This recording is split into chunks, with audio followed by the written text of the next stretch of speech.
Marcus Thompson had always been the type of person who thought rules were more like suggestions. At 28 years old, the American tourist had built a reputation among his friends back in Denver as someone who could turn any ordinary situation into an adventure, usually through questionable decision-making and an overconfidence that bordered on reckless. Standing outside Buckingham Palace on a crisp October morning, Marcus felt that familiar itch for excitement. He had arrived in London 3 days earlier, as part of a European backpacking trip that his concerned mother had funded, hoping it might help him find himself after losing his third job in 2 years. What she didn't know was that Marcus had already found himself perfectly well. He was a thrill-seeker who lived for moments that would make good stories later. The crowd of tourists around him buzzed with quiet anticipation as they waited for the changing of the guard ceremony. Families with children pressed against the iron railings, cameras ready, while tour guides whispered historical facts in various languages. Marcus, however, wasn't interested in the standard tourist experience. He had spotted something that made his pulse quicken with possibility. One of the Queen's guards stood perfectly still at his post, rifle at his side, his famous red tunic and tall black bearskin hat making him look like something from a storybook. The guard's face was completely expressionless, his eyes fixed straight ahead as if he were carved from stone. Marcus had heard stories about these guards, how they weren't supposed to react to anything, how they had to maintain their composure no matter what tourists did to try to get their attention. "That's got to be impossible," Marcus muttered to himself, pulling out his phone to record what he was already planning. In his backpack, among the usual travel essentials, was a small bottle of hot sauce he had brought from home, a particularly fiery blend called Satan's Revenge that he had been daring friends to try for months. The bottle was small enough to fit in his palm, with a bright red label warning of extreme heat levels.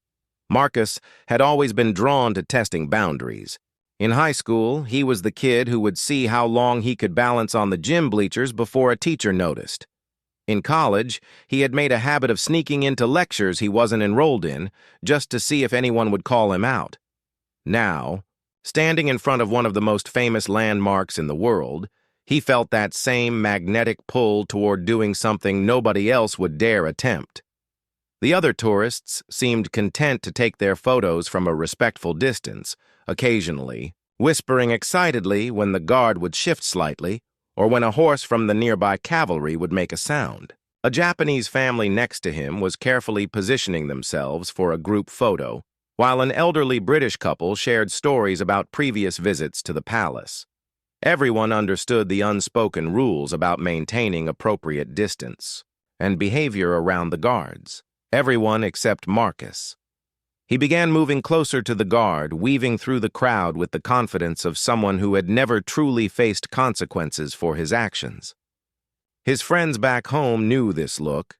It was the same expression he had worn before trying to pet a bison in Yellowstone, before attempting to climb the outside of his apartment building, just to see if he could, and before countless other incidents that had somehow never resulted in serious injury or legal trouble.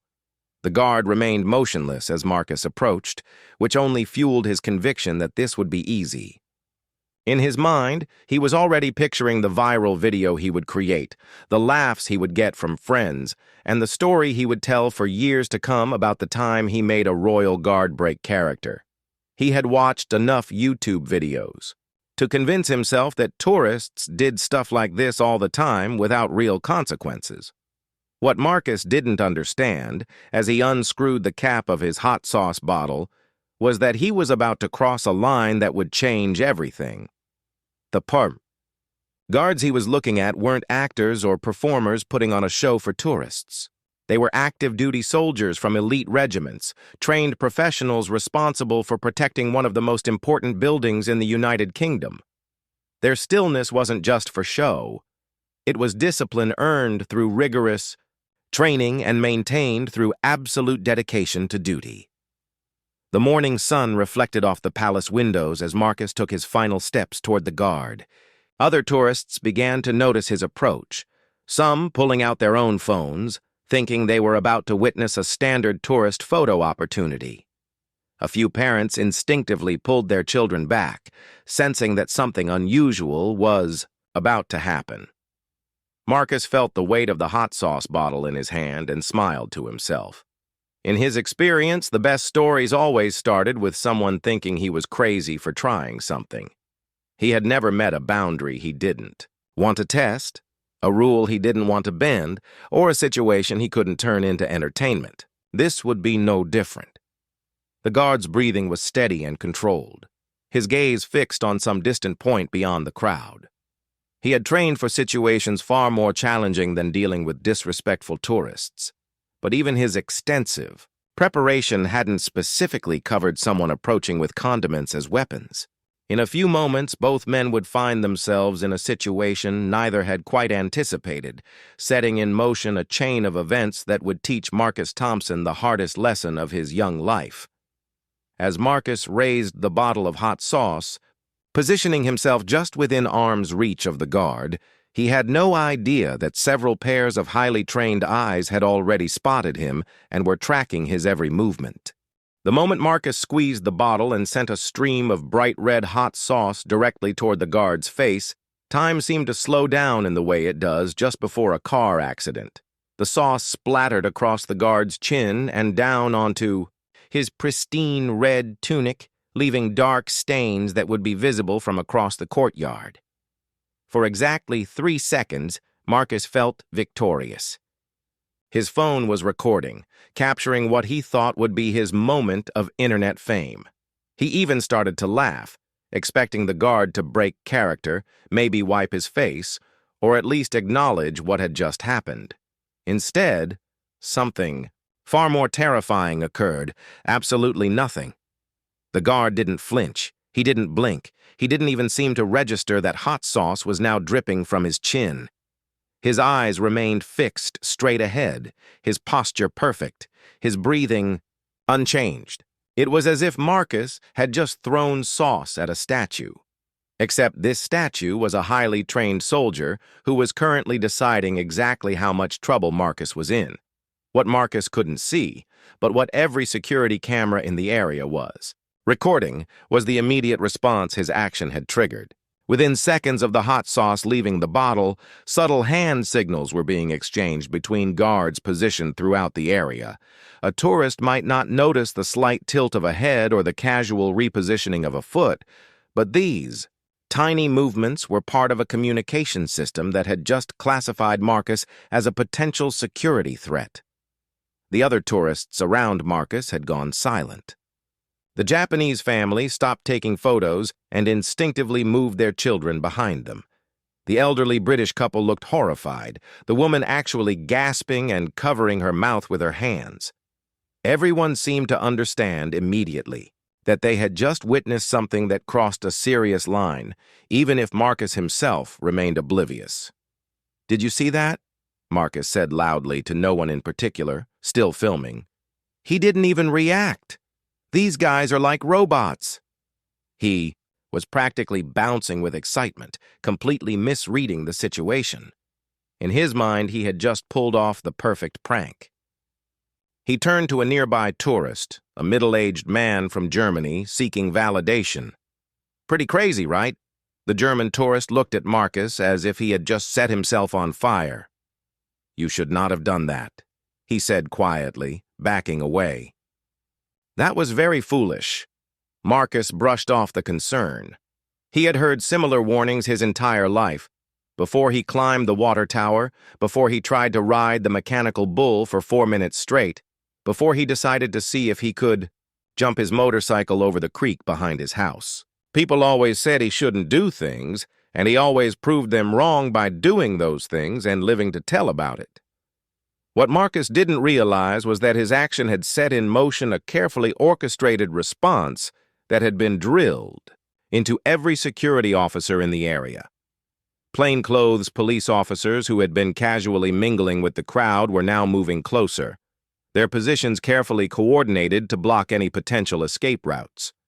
The guard Marcus had targeted was still standing perfectly still, but he was now mentally cataloging every detail about the person who had just assaulted him.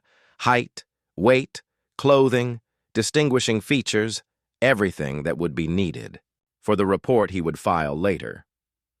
The hot sauce was beginning to burn. Satan's Revenge lived up to its name, containing a blend of ghost peppers and Carolina Reapers that could bring tears to the eyes of experienced hot sauce enthusiasts. As it dripped down the guard's face, the capsaicin was starting to create a burning sensation that would have sent most people running for milk. But the guard's training had prepared him for discomfort far worse than this. He had endured tear gas training, extreme weather conditions, and physical challenges that would break most civilians. A little hot sauce, no matter how spicy, was barely worth noting. Marcus, still recording, started to notice that the crowd around him was behaving strangely. People were moving away from him, creating a widening circle of empty space. Parents were picking up their children and walking toward the street. Even the most dedicated tourists were lowering their cameras and looking nervous. "What's everyone's problem?"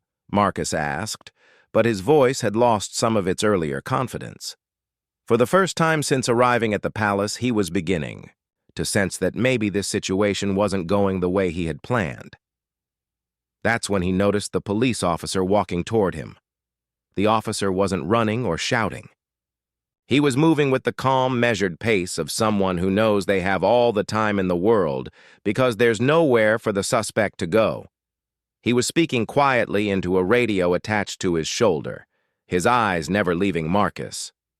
Behind Marcus, another officer had appeared, cutting off his path back into the crowd. To his left, a third officer was positioning himself near the palace gates. Marcus was being surrounded so smoothly and professionally that it took him several more seconds to realize what was happening. The phone in his hand suddenly felt heavier. The video he had been recording, which moments before had seemed like social media gold, now felt like evidence of his own stupidity. He looked back at the guard, who was still standing perfectly still despite having hot sauce slowly burning his skin, and for the first time began to understand that he might have made a serious mistake. The approaching police officer raised his hand in a gesture that was both calm and unmistakably authoritative. "Sir, I'm going to need you to stop recording and put your phone away," he said. His voice was polite, but carried the kind of authority that suggested compliance wasn't really optional. Marcus looked around the courtyard, finally seeing the situation clearly. He was surrounded by police officers, standing in front of one of the most important buildings in England, having just thrown hot sauce at a soldier whose job was to protect the royal family. The other tourists were staring at him with a mixture of shock and disgust. Several people were recording him with their own phones, but not in the admiring way he had imagined. The reality of what he had done was beginning to sink in, and it felt nothing like the adventure he had been seeking. "Please step away from the guard, sir, and place your hands where I can see them." The police officer's voice cut through Marcus's thoughts like a cold blade. The casual tone Marcus had expected was nowhere to be found. Instead, he was facing a professional who clearly viewed him as more than just a troublesome tourist. Marcus's hands began to shake as he slowly raised them, the phone still clutched in his right palm. The hot sauce bottle, now empty, fell from his left hand and clattered onto the pavement, the sound echoing off the palace walls like a gunshot. The bottle rolled a few feet before coming to rest against the iron railing, its bright red label, seeming to mock him. "I was just having fun," Marcus said, his voice cracking slightly. "It's just hot sauce. He's fine, look at him. He's not even bothered by it." He gestured toward the guard, who continued to stand at perfect attention despite the sauce now creating visible irritation around his eyes. The guard's discipline was so complete that even as the capsaicin burned his skin, he maintained his post with unwavering dedication. The police officer stepped closer, his expression unchanged. "Sir, you have just assaulted a member of Her Majesty's Guard while they were performing their duties protecting a royal residence. This is a serious criminal offense." Each word was delivered with careful precision, making sure Marcus understood the gravity of his situation. The crowd of tourists had grown despite people moving away from Marcus himself. Word was spreading through the area that something significant was happening, and phones were appearing everywhere, capturing every moment of Marcus's arrest. What had started as his attempt to create viral content was rapidly becoming viral content about him, but not in the way he had imagined. A second police officer approached from behind, and Marcus felt handcuffs being placed on his wrists with efficient, practiced movements. The metal was cold against his skin, and the click as they locked seemed impossibly loud. He had seen people get arrested in movies and on television countless times, but experiencing it himself was entirely different. The handcuffs weren't just restraints. They were a physical reminder that he was no longer in control of his situation.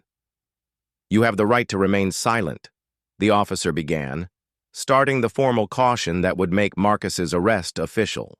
"You do not have to say anything, but it may harm your defense if you do not mention when questioned something which you later rely on in court. Anything you do say may be given in evidence." Marcus's mind raced as he tried to process what was happening. Back home in Colorado, he had been arrested once before for public intoxication, but that had been a minor incident that resulted in nothing more than a night in jail and a small fine. This felt completely different. The officers were treating him like he had committed a serious crime, not like he had just pulled a harmless prank. "Wait! Wait!" Marcus said, panic creeping into his voice. "I'm an American tourist. I didn't know this was illegal. In America, people mess with guards all the time. It's like a thing tourists do." He was babbling now, trying to find some explanation. That would make this all go away. The police officer looked at him with what might have been pity. "Sir, you're not in America. You've assaulted a member of the military while they were on duty at a royal residence. The fact that you're a tourist doesn't change the seriousness of the offense." As they began to lead him away from the palace, Marcus caught sight of the guard one more time. The soldier's face was now showing obvious signs of irritation from the hot sauce. His eyes were watering and there were red marks on his skin where the sauce had splashed. But incredibly, he was still standing perfectly still maintaining his post, still doing his job despite what Marcus had done to him. For the first time since arriving in London, Marcus felt genuine shame. Looking at the guard's dedication and professionalism in contrast to his own thoughtless behavior, he began to understand that this wasn't about uptight rules or British stuffiness. This was about respect for people who were doing their jobs, protecting something important, serving their country with dignity. The walk to the police vehicle felt like it took forever. Every step was documented by dozens of phones and cameras. Marcus could hear people talking about him in multiple languages. None of the comments sounded positive. A few people called him an idiot in English, and he suspected the foreign language. Comments weren't any more flattering. An elderly British woman shook her head sadly as he passed. "Disgraceful behavior," she said to her companion. "Absolutely disgraceful. That poor guard, standing there taking that abuse and not able to defend himself." Her words hit Marcus harder than any insult could have. He suddenly realized that from everyone else's perspective, he hadn't been clever or funny. He had been a bully. He had targeted someone who couldn't fight back, someone who was bound by duty and discipline to endure whatever Marcus chose to do to him. The guard couldn't. Dodge couldn't retaliate, couldn't even speak. Marcus had basically tortured someone who was helpless to respond. The police car was a stark white vehicle with blue and yellow stripes, unmistakably official. As one of the officers opened the back door, Marcus caught a glimpse of the interior. Hard plastic seats, a metal barrier between the front and back, no door handles on the inside. This wasn't a taxi ride back to his hotel. This was the beginning of a process that would determine whether he spent the rest of his European vacation in a British jail. "Please watch your head," the officer said, guiding Marcus into the back seat with a hand on his shoulder. The politeness was somehow more unsettling than anger would have been. These officers weren't losing their temper or getting emotional about what he had done. They were simply doing their jobs, processing him through a system designed to handle people who committed crimes against the crown. As the car door closed, cutting off the sounds of the crowd in the city, Marcus was left alone with his thoughts, for the first time since the incident began. The silence was overwhelming. Through the window, he could see Buckingham Palace growing smaller as they drove away, but he could still picture the guard standing there with hot sauce dripping down his face, maintaining his duty despite everything Marcus had put him through. Thou. Reality was beginning to settle in. His joke had lasted about 10 seconds, but the consequences were just beginning. The inside of Belgravia police station looked nothing like the British police stations Marcus had seen in movies. Gone were the quaint village constable offices with wooden desks and tea sets. Instead, he found himself in a modern, sterile environment, with fluorescent lighting, security cameras in every corner, and the unmistakable smell of industrial cleaning products mixed with anxiety. The processing began immediately. Marcus was photographed from multiple angles. His fingerprints were taken using digital scanners, and every piece of information about him was entered into computer systems that would follow him for the rest of his life. The efficiency was unsettling. These officers had clearly processed thousands of people before him, and his case was just another routine entry in their database. Empty your pockets completely and place everything on the counter, the custody sergeant instructed. Marcus complied, watching as his possessions were cataloged and placed in clear plastic bags. His phone, wallet, the empty hot sauce bottle, his passport, and even his shoelaces were taken away. Each item was photographed and labeled with a number that corresponded to his case file. The custody sergeant was a woman in her 50s with graying hair and the demeanor of someone who had seen everything. As she worked, she explained the process, in a tone that was professional, but not unkind. You'll be placed in a cell while we complete the initial investigation. You have the right to legal representation, and you have the right to have someone notified of your arrest. How long will I be here? Marcus asked, his voice barely above a whisper. The reality of his situation was sinking in with each passing minute. This wasn't a brief detention that would end with a warning and a funny story. This was a serious legal process that could have consequences he hadn't even considered. That depends on several factors, the sergeant replied, not looking up from her paperwork. The seriousness of the offense, whether you cooperate with the investigation, whether additional charges are filed, could be hours, could be days. Days. The word hit Marcus like a physical blow. His flight back to the United States was scheduled for the end of the week.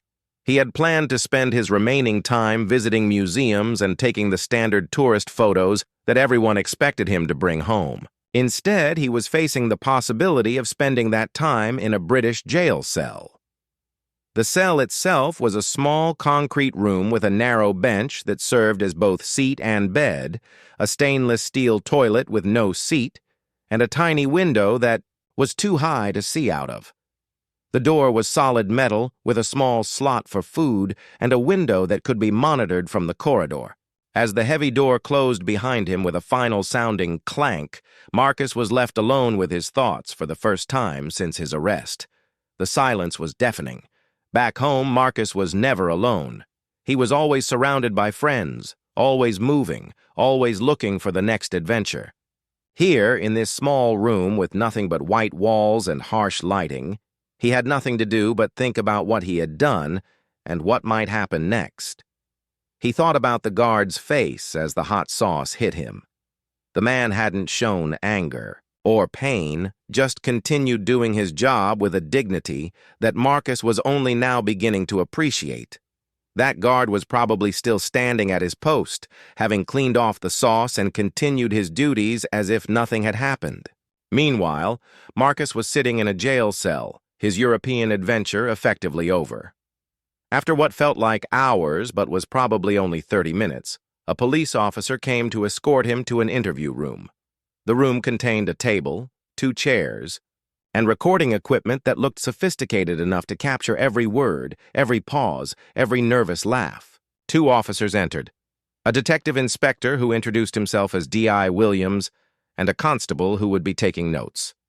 "Mr. Thompson," D.I. Williams began, settling into his chair with the casual confidence of someone who conducted these interviews regularly. "You've been arrested on suspicion of assault against a member of Her Majesty's Guard. Do you understand why you're here?"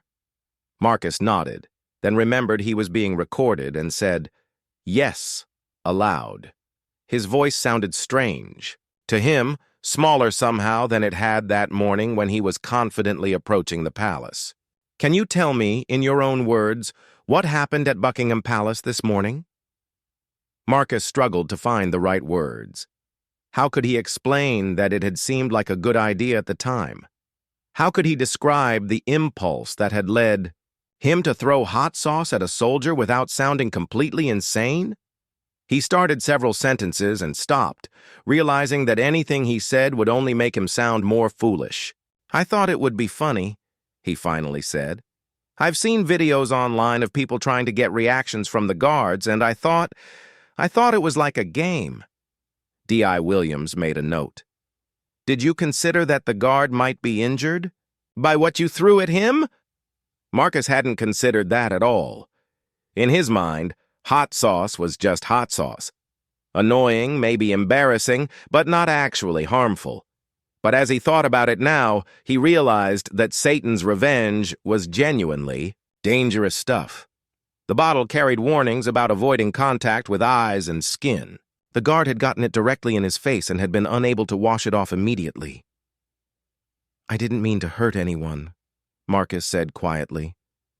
"But you did understand that throwing a substance at another person, particularly a soldier on duty, was inappropriate behavior?" Marcus wanted to say no, wanted to claim ignorance about British laws and customs, but he knew that wasn't true. Even a 5-year-old would know that throwing things at people was wrong. He had known it was inappropriate. That had been part of the thrill. "Yes," he admitted, "I knew it was wrong. I just thought, I don't know what I thought." The interview continued for over an hour, with D.I. Williams methodically going through every aspect of the incident. Where had Marcus gotten the hot sauce? Had he planned this in advance? Had anyone encouraged him to do it? Was he under the influence of drugs or alcohol? Each question revealed another layer of how poorly Marcus had thought through his actions. When they finished, Marcus was returned to his cell to wait while the police decided what charges to file. He had been given a phone call and had used it to contact the American embassy, but they had only been able to provide him with a list of local solicitors who specialized in criminal defense. His mother didn't even know he had been arrested. He couldn't bring himself to make that call yet. As evening fell and the lighting in his cell shifted from harsh fluorescent to dim night lighting, Marcus realized that this was only the beginning of his consequences.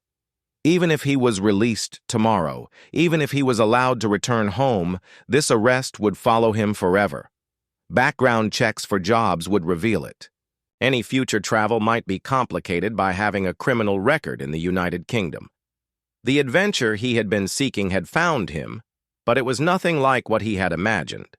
Instead of excitement and great stories, he had found humiliation, consequences, and the crushing weight of his own poor judgment. The guard he had targeted was probably at home with his family, having completed his duty despite Marcus's interference. Meanwhile, Marcus was alone in a concrete cell, facing the reality that some mistakes cannot be undone. Morning came with the sound of keys rattling in the lock and the harsh fluorescent lights flickering back to full brightness. Marcus had barely slept, spending most of the night staring at the ceiling and replaying the events at Buckingham Palace, over and over in his mind. Each time he remembered the guard's face as the hot sauce hit him, the shame felt heavier. "Thompson," the custody officer called, "your solicitor is here." The legal aid solicitor was a thin, efficient woman named Sarah Mitchell, who looked like she had been handling cases like this since before Marcus was born. She carried a worn leather briefcase and had the tired eyes of someone who had seen every possible way people could destroy their lives through poor decisions. "Mr. Thompson," she said as they sat down in a small consultation room, "I've reviewed the initial charges and the evidence against you. I need you to understand that this is a serious matter. You're being charged with assault against a member of the armed forces while on duty, which carries potential penalties including imprisonment." Marcus felt his stomach drop. Prison? For hot sauce? Ms. Mitchell looked at him with the patience of someone explaining basic concepts to a child. "Mr. Thompson, you threw a caustic substance at a soldier who was unable to defend himself. The fact that it was food-grade hot sauce doesn't change the fundamental nature of the assault. The guard required medical attention for chemical burns around his eyes." Chemical burns. The words hit Marcus like a physical blow. He had caused actual injury to someone who was just doing their job. In his mind, he had been playing a prank. But from everyone else's perspective, he had been committing assault with what could legally be classified as a weapon. "The Crown Prosecution Service is considering multiple charges," Ms. Mitchell continued, reading from her notes. "Assault, threatening behavior, disruption of military personnel in the course of their duties. There's also the possibility of charges related to causing a security incident at a royal residence." Each potential charge felt like another weight being added to Marcus's shoulders. He had woken up yesterday morning as a tourist on vacation. Now he was facing the possibility of becoming an international criminal with a record that would follow him for the rest of his life. "What are my options?" Marcus asked, his voice barely audible. "Plead guilty and hope for leniency based on your cooperation and apparent remorse, or fight the charges and risk a much more severe sentence if you're convicted."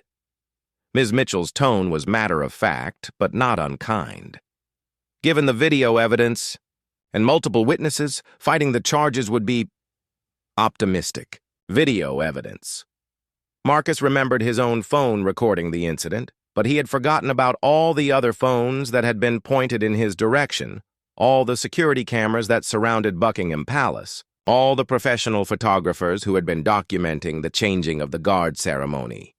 His moment of poor judgment had been captured from every possible angle. "Have you seen the videos?" he asked. Ms. Mitchell nodded grimly. "Several have already been posted online. I'm afraid you've become something of a sensation, Mr. Thompson. Not the kind that helps with legal proceedings." Marcus didn't want to know, but he had to ask. "What are people saying?" "The general consensus seems to be that you're an entitled American tourist who disrespected British traditions and assaulted a serviceman. There are calls for you to be banned from the country permanently. Some people are demanding the maximum possible sentence." She paused, studying his face. "The good news is that there are also some people expressing sympathy for you, saying you made a stupid mistake, but don't deserve to have your life ruined over it." The consultation continued for another hour, during which Ms. Mitchell explained the British legal system, the likely timeline for his case, and the various scenarios he might face. The best-case scenario involved pleading guilty, paying a substantial fine, and possibly being deported with a ban on returning to the UK for several years. The worst-case scenario involved prison time, a permanent criminal record, and becoming an international symbol of tourist misbehavior. After Ms. Mitchell left, Marcus was returned to his cell to wait for his court appearance. The waiting was torture. He had been given permission to make additional phone calls, and he finally worked up the courage to call his mother. "Marcus, honey, how's London? Are you having fun?" Her voice was so warm and excited that it made Marcus want to cry. "Mom," he began, then had to stop and take a deep breath. "Mom, I'm in trouble. I'm in jail." The silence that followed felt like it lasted forever. When his mother finally spoke, her voice was small and scared. "What happened? Are you okay? Are you hurt?" Marcus explained the situation as gently as he could, but there was no way to make it sound anything other than completely stupid. As he talked, he could hear his mother starting to cry, and that sound hurt worse than anything the police or solicitors had said to him. "I'll call the embassy," she said through her tears. "I'll get on a plane. I'll figure out how to help you. Mom, there's nothing you can do. I have to face this myself." Saying those words out loud made them real in a way they hadn't been before. For the first time in his life, Marcus was in a situation that his charm, his excuses, and his family's support couldn't fix. After the phone call, Marcus sat in his cell and tried to imagine what his life would look like after this. Would he be able to get another job with a criminal record? Would potential employers find the videos of his arrest? Would he forever be known as the idiot American who threw hot sauce at a royal guard? He thought about the guard again, wondering how he was doing. The man had required medical attention for chemical burns that Marcus had caused with his selfishness and stupidity. That guard had a name, probably had a family, definitely had friends and colleagues who respected his service. Marcus had reduced him to nothing more than a target for a prank, never considering that he was a real person with feelings and dignity. The shame was overwhelming. Marcus had spent his entire life thinking he was funny, thinking he was adventurous, thinking he was the kind of person who made life more interesting for everyone around him. But sitting in that cell, facing the consequences of his actions, he realized that maybe he had just been selfish. Maybe his adventures had always been at other people's expense, and he had been too self-centered to notice. As another night in custody approached, Marcus understood that whatever happened in court, whatever sentence he received, the real punishment was having to live with the knowledge of what he had done. He had hurt someone who couldn't defend himself, disrespected an institution that meant something to millions of people, and embarrassed his country and his family on an international stage. The adventure was over.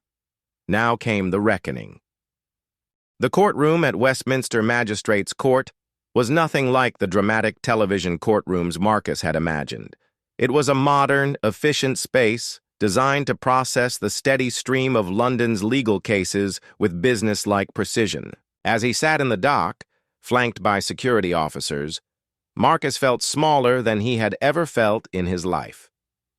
Magistrate Eleanor Hartwell was a woman in her 60s with silver hair and the kind of stern expression that suggested she had seen every possible excuse and found none of them particularly convincing. As she reviewed the case file, Marcus caught glimpses of the evidence against him. Photographs of the guard with hot sauce dripping down his face, stills from security cameras showing Marcus approaching with the bottle raised, medical reports, documenting the chemical burns around the guard's eyes. "Mr. Thompson," Magistrate Hartwell said, her voice carrying the authority of decades on the bench, "you stand charged with assault against Lance Corporal James Morrison of the Coldstream Guards while he was performing his duties at Buckingham Palace. How do you plead?" Marcus stood on unsteady legs. He had spent 3 days in custody, 3 days thinking about this moment, 3 days rehearsing these words. "Guilty, Your Honor," the magistrate made a note and continued. "The court has reviewed the evidence, including multiple video recordings of the incident, witness statements, and medical reports regarding Lance Corporal Morrison's injuries. Before I pass sentence, is there anything you wish to say?" Marcus had prepared a statement with his solicitor's help, but standing there in the courtroom, facing the consequences of his actions, the prepared words felt inadequate. "Your Honor," he began, his voice shaking, "I want to apologize to Lance Corporal Morrison, to his regiment, to everyone who witnessed what I did, and to the people of the United Kingdom. What I did was inexcusable. I attacked someone who couldn't defend himself, someone who was serving his country with honor and dignity. I caused him physical harm and humiliated him in front of hundreds of people. There's no excuse for my behavior." Marcus paused, struggling to find words that could possibly express the depth of his remorse. "I came to your country as a guest, and I repaid your hospitality by disrespecting one of your most sacred institutions. I understand now that my actions weren't just a stupid prank. They were an assault on someone who deserved my respect, not my cruelty." The magistrate listened without expression, then turned to the prosecution. The Crown Prosecutor, a sharp-dressed man named Mr. Pemberton, stood to address the court. "Your Honor, this was a deliberate attack on a member of Her Majesty's armed forces while he was performing his duties protecting a royal residence. The defendant brought a caustic substance specifically for the purpose of this assault, filmed the attack, and showed no remorse until faced with serious legal consequences." Mr. Pemberton continued, his voice growing more stern. "Lance Corporal Morrison suffered chemical burns that required medical treatment. He was unable to leave his post or defend himself due to his military discipline. The defendant exploited that discipline for his own entertainment. This case has generated international attention and has required significant police and court resources to resolve." When the prosecutor finished, Magistrate Hartwell called for a brief recess to consider the sentence.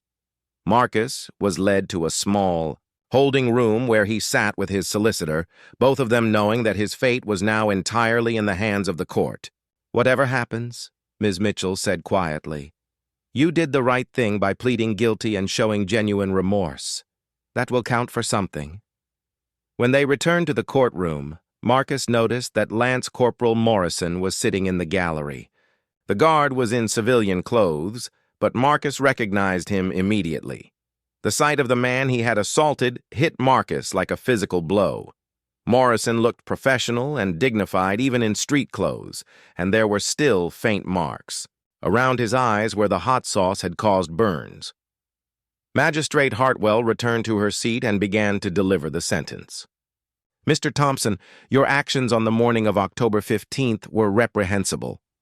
You deliberately assaulted a serviceman who was unable to defend himself, causing him actual bodily harm. You did this for your own entertainment, with no regard for his well-being or dignity." Marcus felt his knees go weak, certain he was about to be sentenced to prison. "However," the magistrate continued, "I note your early guilty plea, your apparent genuine remorse, and the fact that you have no previous convictions for violent offenses. I also consider that you are a foreign national who may not have fully understood the cultural significance of your actions, though that is no excuse for assault." She paused, consulting her notes. "You are sentenced to 6 months in prison, suspended for 2 years, conditional on your immediate departure from the United Kingdom, and a ban on re-entering for 5 years. You are also ordered to pay compensation of $2,500 to Lance Corporal Morrison, court costs of $1,200, and a victim surcharge of $154. Marcus almost collapsed with relief. No prison time as long as he left the country immediately and stayed. Away for 5 years. The financial penalties would wipe out his savings, but he would go home. He would have a criminal record, but he wouldn't be spending months in a British prison. Furthermore, Magistrate Hartwell continued, you will write a formal letter of apology to Lance Corporal Morrison to be delivered through the court, and you will make a public statement acknowledging your wrongdoing and expressing your remorse. As the court session ended, Marcus was processed for release. His passport and belongings were returned, along with strict instructions about his deportation timeline. He had 48 hours to leave the United Kingdom, and immigration officials would be monitoring to ensure his compliance. Outside the courthouse, a small group of reporters was waiting. Marcus had dreaded this moment, but he knew he owed the public an explanation. With Ms. Mitchell beside him, he faced the cameras and microphones. I want to apologize again for my inexcusable behavior, he said, reading from a prepared statement. I attacked a serviceman who was doing his job with honor and professionalism. I caused him physical harm and disrespected British traditions and values. I accept full responsibility for my actions and the consequences that follow. The questions came fast and harsh. Was he proud of becoming famous for assaulting a soldier? Did he think Americans were above British law? What did he think his behavior said about his country? Marcus answered as honestly as he could, acknowledging his guilt and expressing his genuine remorse. The hardest moment came when a reporter asked if he had anything to say to Lance Corporal Morrison directly. Marcus looked into the camera and spoke from his heart. "Lance Corporal Morrison, I am profoundly sorry for what I did to you. You were serving your country with dignity, and I attacked you for no reason other than my own selfishness. You showed incredible professionalism by continuing your duties despite what I put you through. I will carry the shame of my actions for the rest of my life, and I hope someday I can find a way to make amends for the harm I caused you." 2 days later, Marcus boarded a flight back to Denver. As the plane lifted off from Heathrow Airport, he watched London disappear beneath the clouds and reflected on everything that had changed. He was returning home with a criminal record, thousands of dollars in debt, and his face plastered across international news as an example of tourist misbehavior at its worst. But he was also returning with something he had never had before, a real understanding of consequences. For the first time in his life, his actions had caught up with him in a way that couldn't be laughed off, excused, or forgotten. He had hurt someone, embarrassed his family and his country, and learned the hard way that some mistakes follow you forever. During the long flight home, Marcus began writing his letter of apology to Lance Corporal Morrison. It would take many drafts before he found words that came close to expressing his remorse, but he was determined to get it right. It was the least he could do for a man whose only crime had been doing his job while Marcus was looking for trouble.